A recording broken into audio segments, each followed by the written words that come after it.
Okay, well, hello everyone and welcome to today's webinar, Setting Up in Spain, Tax and Accounting Essentials. My name is Patricia Rodríguez, Head of Payroll and Accounting Services at Lexidy, and I will be moderating today's session. Thanks so much for joining us. This is the second of two sessions designed to help entrepreneurs and international professionals understand how to set up and manage a business in Spain. Today, we will focus on taxation, accounting, and financial management. And our previous session, which covered the legal process of setting up a company and the main payroll management points, is available on our YouTube channel. Well, before we start, please let me briefly tell you about Lexidy.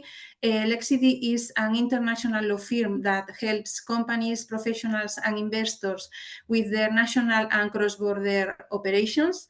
We are based in Spain, Portugal, Italy, France, Greece, and Mexico, supporting clients who want to expand or manage their business internationally. Our strength lies in combining technology, strong legal expertise, and a multilingual and globally minded team, allowing us to deliver efficient, agile, and client-focused solutions. We work under a digital-first model, fast, paperless, and transparent, and we offer an integrated service covering corporate law, taxation, accounting, labor, immigration, real estate, global mobility, and litigation. So clients have everything they need under one roof. Okay, well, and now let me introduce our speakers. We have with us Albert Pujol and Sergi Mingallón. Both are tax and accounting specialists. First, Albert will explain the VAT and corporate tax essentials, followed by Sergi, who will cover accounting and financial management.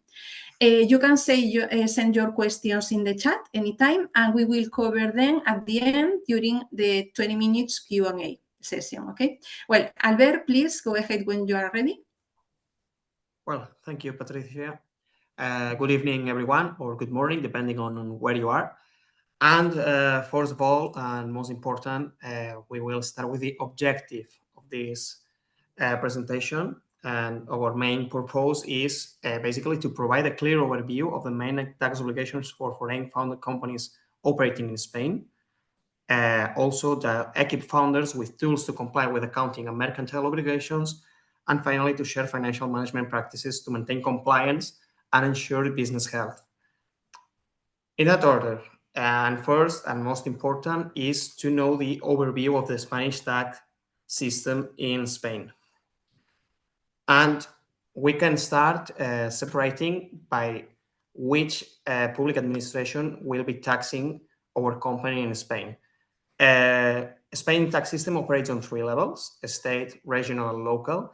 And at the state level, we have VAT on goods and service transactions, corporate income tax on company profits, withholdings such as on rent or professional fees, and there are also some informative returns as Form 349 or 347, among others. Also, at regional level, we could find taxes like transfer tax and stamp duty, which apply to property and authorized acts. And finally, there are also taxes on the local level, where we can find, for instance, business activity tax and property tax.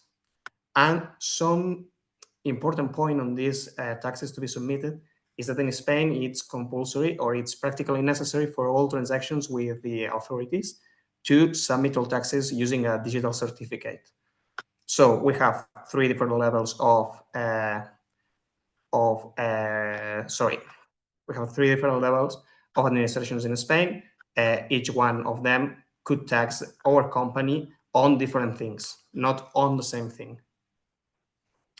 Jumping on VAT, it is important to know that VAT will act different depending on the kind of operation that we are carrying on. We will focus on the most basic ones for now. And for instance, when we are doing B2B operations within Spain, VAT is charged and deducted as usual. So there will be invoices with Spanish VAT, and it's the most simple thing here inside Spain. Then there are intra-European Union transactions where the reverse charge mechanism often applies and companies need to register to the ROI. the intra-EU operations registry for imports and exports within the European Union. Also, in case of doing import or exports outside the European Union, you must also register for EORI in Spain. And finally, other obligations that the company may have. One of them is the C, the immediate supply of information, which only applies for some kind of companies. And it's a real-time reporting system for invoices. Companies that must be under this regime are the ones that have more than 6 million in turnover in Spain. And finally, other obligations can be for e-commerce and digital services, where VAT is applied on the country of the consumer. So we have a Spanish company that may issue invoices to an individual in France. So in these operations, the VAT that applies would be in France for our customer. And all of this is under the one-stop shop regime, which simplifies VAT declaration across European Union countries. Finally, another regime that we have in Spain is the deferred import VAT regime, which improves cash flow since import VAT can be declared in the periodic return rather than paid upfront. The second most important tax in Spain would be corporate income tax. Well, corporate income tax applies to resident companies on their worldwide income and to permanent establishments or foreign entities on their Spanish profits. Please note, because this is very important, because sometimes happens, that if an individual resident in Spain provides services to a foreign company they own, the Spanish tax authority might consider that company have a permanent establishment in Spain, and then this employee will also carry with him a corporate income tax in Spain for this company. Then, also on what we are being taxed. So the taxable base starts from the accounting result under the Spanish GAAP and adjusts for tax rules. And also typical deductible expense includes personal cost, rent, professional services, asset depreciation. So all kind of expenses that the company has had during its activity and that are related to the activity of the company could be deductible in corporate income tax. Second, and most important regarding this tax, are the tax rates. From 2025 onwards, Spain is phasing in a transitional tax rate. For micro-enterprises companies, which are companies with income under 1 million euros, the rate will gradually reduce to 17% to 20% by 2029. And small-sized companies under 10 million euros will see rates around 20% and 24%. And newly created companies benefit from a 15% reduced rate during these first 2 profitable years. However, for these newly created companies, just note that this does not apply to holding companies or entities already operating through related persons or groups. Also, and regarding corporate income tax, there is not only one payment during the year with the final submission form. Also, if in the previous years the company has had profits, or in case we opt for separating the payment in 3 installments, then we will have 3 payments, one in April, one in October, and one in December. Also, one thing to take care about is the transfer pricing between the mother company, which could be in any country in the world, and the Spanish company. These group transactions must be at arm's length, and you will have to provide all the documentation required in case of inspection, as contracts, benchmarking, and all kind of documentation that will support this transfer pricing. And from here, I will let Sergi continue with the presentation. And in case you have any questions, please feel free to ask them in chat and we will resolve them later on. Okay, Albert, thank you. Okay, now let's continue with point number 5, census registration and communication with the tax authority. When a company starts operating in Spain, one of the first legal steps it must take is registering with the Spanish tax agency. This is done through a document called Form 036. With this form, a company officially declares the start of its activity. It also identifies the taxes it will be subject to and provides essential information such as its tax address, the directors of the company, and the type of activity it will carry out. It is important to understand that Form 036 is not something that you fill out at the beginning and you forget, because any relevant change, such as a new company address, a change in directors, or a modification of business activities, must be updated through the same form. Essentially, it is the tax agency's official record of who you are and what you do in Spain.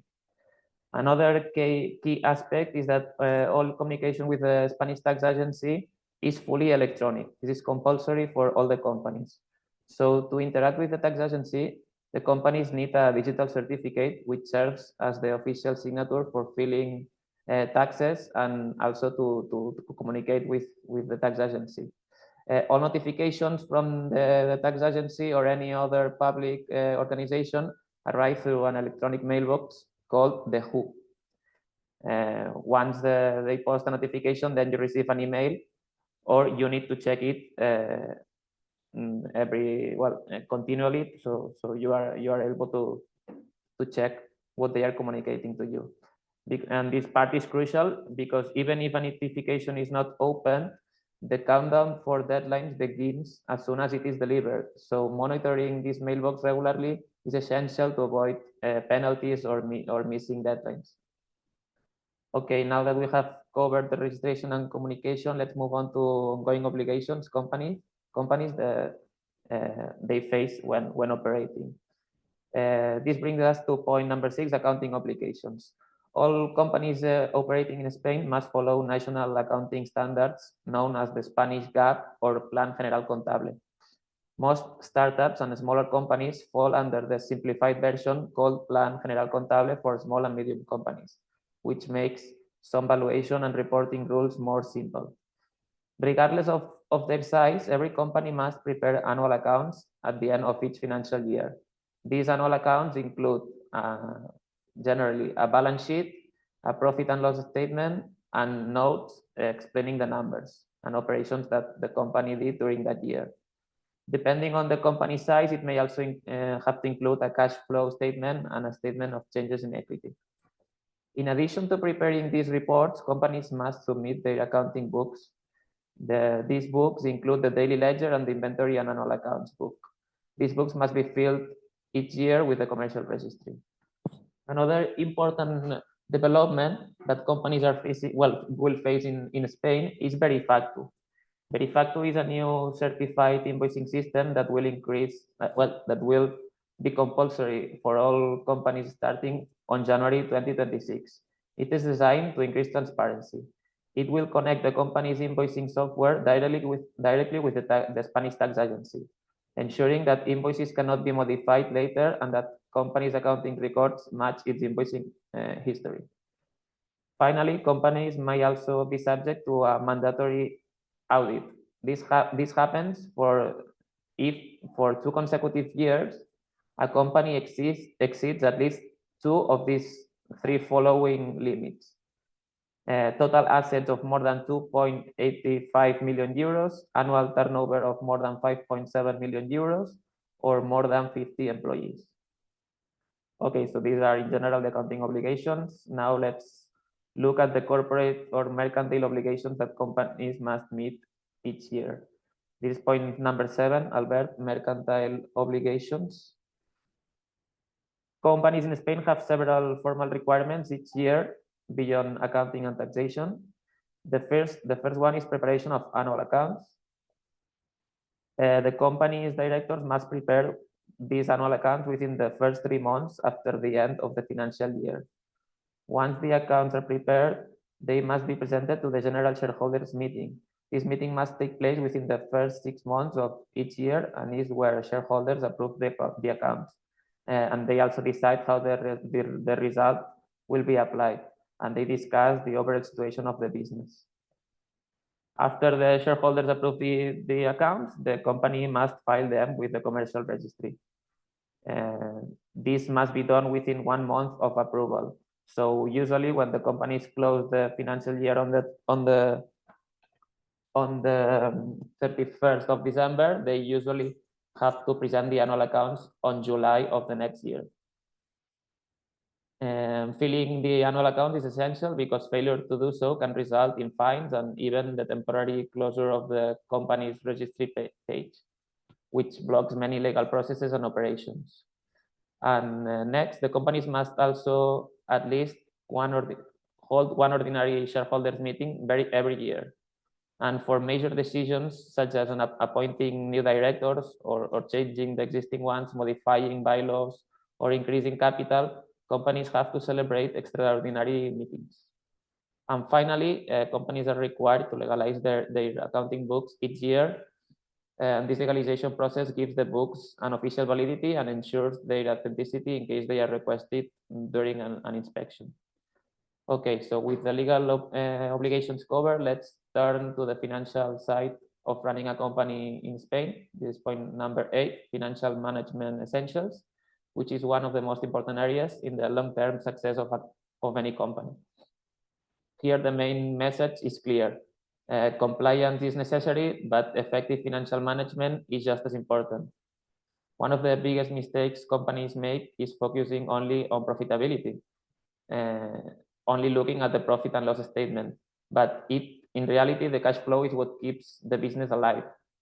A company may show profits on paper, but still run into serious operational problems if it doesn't have enough liquidity to pay suppliers, salaries, or taxes. Another essential concept is the asset depreciation.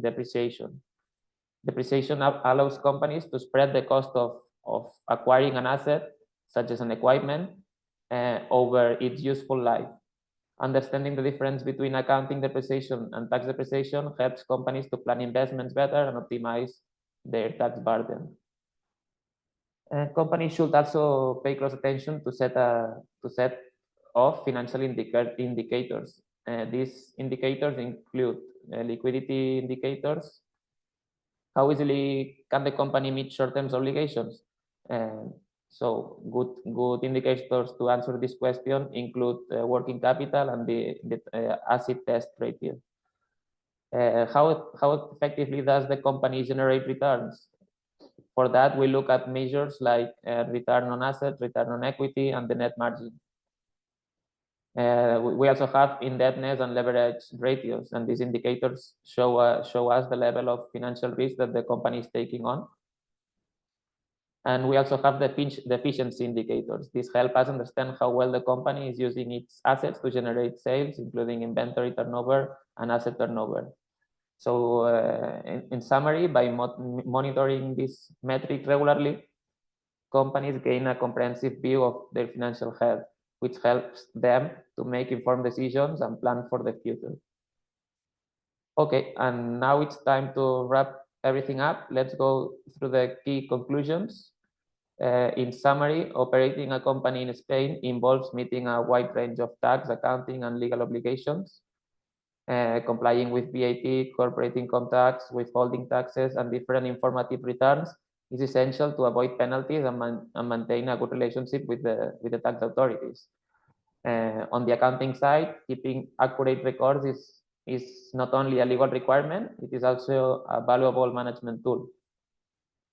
Good accounting practices help companies to have access to investors, facilitate financing from the banks, and build trust with partners and clients. And finally, financial management plays a crucial role in the sustainability of the business. Effective cash flow planning, clear reporting, and thoughtful financial analysis are key elements for growth of the companies. A company that manages its liquidity well, respects its obligations, and maintains transparent financial records is much better positioned to scale, to attract investment, and to grow sustainably. Okay, so thank you. And now I pass the word back to Albert, who will answer some typical questions that our clients usually ask us, and that may help you resolve any doubts you may have. So thank you. Thank you, Sergi. So before your own questions that you are sending through the chat, there are some questions that are repetitive and that we hear a lot of times. So first of all, will be, do you have templates for issued invoices? Yes, we have it. We can provide you with templates for issued invoices in case you do not like them or that you think that you need further information on these templates, we can also send you through companies that may help you in your own invoicing system. A second question that still happens a lot is, do the companies need to pay VAT to the tax agency? Well, VAT is neutral. So this involves that companies are responsible of collecting it on behalf of the Spanish tax authorities, but all amounts on issued and received invoice are made to be neutral.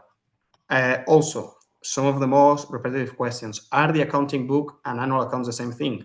And no, despite they are submitted to the same entity in Spain, which is the commercial registry, they are two different submissions that need to be done by separate. Another question is, do inactive companies need to submit corporate income tax? Imagine that you have established a company in Spain, and for now, no activity is being carried on because you are still planning on how to do your business. So in this case, yes, you will have to submit corporate income tax since the company incorporation. So if you do not have any activity, you will have to submit corporate income tax practically in blank. Finally, another question is, are the personal expenses deductible in corporate income tax? As I have mentioned during the presentation, the all expenses that are deductible in corporate income tax are the ones related with the activity of the company. So no personal expenses could be deductible in corporate income tax. And finally, and also regarding corporate income tax, another question is that if my company has had losses in previous years, what happens with these amounts? So prior year losses in Spain are considered a credit for future submissions. So these amounts are not lost. So let's imagine that now in 2025, you have a lot of losses because you are starting your business. And then in 2026, you have a lot of profits. So the losses of 2025 will help the profits and will lower this amount in the next corporate income tax submission. Then, having arrived to this point, I think that now it's time for your questions. So Patricia will be sharing with us the questions you may have, and we will be answering them. Okay, thank you, Albert and Sergi, for those great insights. There are two questions now in the chat. One is Christopher that is asking, I'm planning on setting up a US-based holding company as a holding entity for a Spanish SL. All revenue-generating activities would be within Spain. And in this scenario, would the SL qualify for the 15 new tax rate? Well, in this case, no, you cannot apply for this 15% rate because at the end you were doing the same activity in the US with the mother company. So this is the perfect example of one case where the 15% corporate income tax rate would not apply. Okay, Ali asks, can I register company and start business in various different fields? For example, IT field plus electric vehicles field together? Yes, a company can have more than one activity in Spain. You can have as many as you want. Just keep in mind that if you are doing two different activities, very, very different activities, let's suppose that one is VAT obliged and the other one it's not, it's VAT exempt. In Spain, we have a norm which is called the pro rata, which it does not have a translation in English. But in this case, VAT amounts could differ and all amounts could not be 100% deductible. But you can have in Spain as many activities as you want in the same company. Okay, and Greg says that, well, thanks for that. You're welcome. And I'm a permanent resident in Spain, but on non-lucrative visa. Do I have to pay tax whether nationally or locally where I live based on what and when? Also, can I buy shares in Spanish companies and how the tax could apply, if any? Well, Greg, this is a question that I think it is out of the scope of this presentation. In any case, now at the end, we will share to you our email. And this could be a question that could be redirected to our tax team and also to our immigration team, because it's more on your personal income tax than on corporate income tax. So in the next slide, I will share our email. You can address to us through this direction, and we will be very happy to respond to you, and my teammates will do so. Thank you. Okay, there are no more questions in the chat.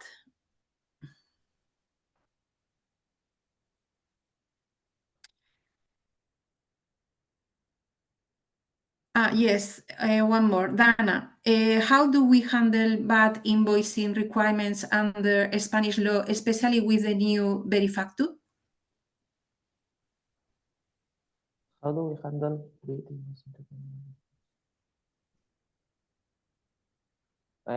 should I go on, Sergi, or do you want to? Oh, I can answer. I can answer this. So for the Verifactu, it is not changed how you issue invoices. So there's no change on the law on that. The only difference is that from January 2026, you will need to communicate every time you create a new issued invoice. You will have to communicate it automatically to the Spanish tax agency. And in summary, this can be done during in two terms. The first one is that the Spanish tax agency has opened a page in their website where every company can enter there with a digital certificate and can prepare the invoices and well, put the information of the invoice there and send it automatically to the tax agency. And the other way to accomplish with Verifactu is to adopt a software which is adapted to Verifactu. So there are many softwares working here in Spain that have made this adaptation to Verifactu. So every time that you create an invoice with them, these invoices will be automatically communicated to the Spanish tax agency. So in every case, well, your companies or the ones that you are pretending to establish here in Spain will have to think that you take the responsibility of accomplishing the Verifactu requirements, or you use a software which is already adapted to the Verifactu system, so you don't have to spend time or invest time in accomplishing this new obligation.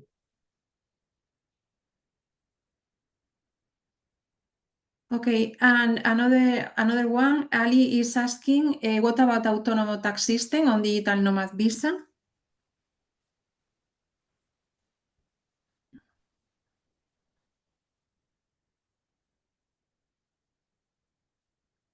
Well, autonomous tax system differs a little bit on the corporate income tax system for companies also. Actually, we do not manage any autonomous here at Lexidy. We have a partner that does so. The VAT implications are the same because at the end you're carrying an activity in Spain, so VAT will apply. But your taxes would be based on your personal income tax and not on corporate income tax. So this should be another question that now at the end, when we share our email, can be sent through us, and we can redirect the question to the ones that could answer this. Okay, Parit is asking which software is better for the new changes for Verifactu when you have a non-complaint ERP system. Do you have to use the tax agency portal to send the invoice, or can you still use your non-complaint invoice and copy the invoice for Verifactu? The Verifactu is in ending or Spanish specific? I can answer this question. Well, in Spain, there will be many softwares that will be compliant with Verifactu. For the type of our clients, which most of you are based out of Spain and are English speakers, we are recommending two softwares which are called Udo and Holdet, which are adapted which are in English and which will be easier for you to adopt. And do you have to use it? Well, in this case, you can still make the invoices in your old software, but you will also have the responsibility to post them in the agency portal. So it will be like a double work for you in the case you are not adopting a complying Verifactu software. And the Verifactu is in English or Spanish specific. Well, the Verifactu or the tax agency portal, I think it will be translated to English. We also have a document with explanation of how to work with that. So if you send us an email, we will send you the explanation of how the portal will work. So you will be able to also do this Verifactu obligation on your own.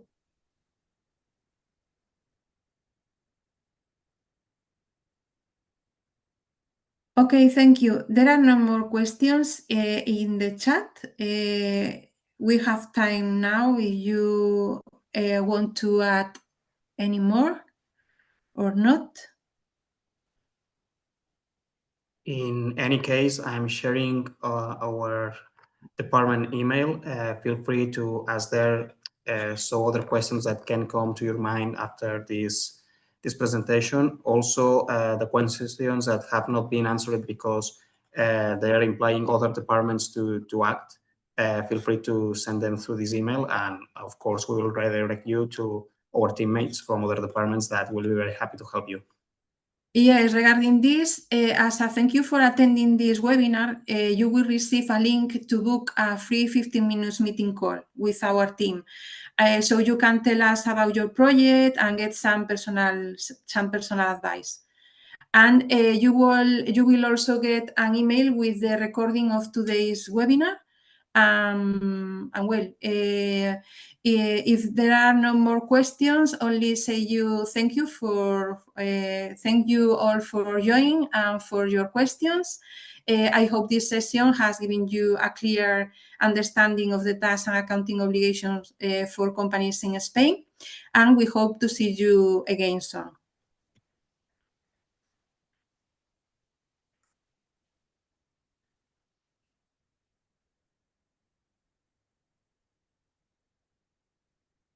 Thank you very much. Thank you, and bye. Thank you. Bye-bye.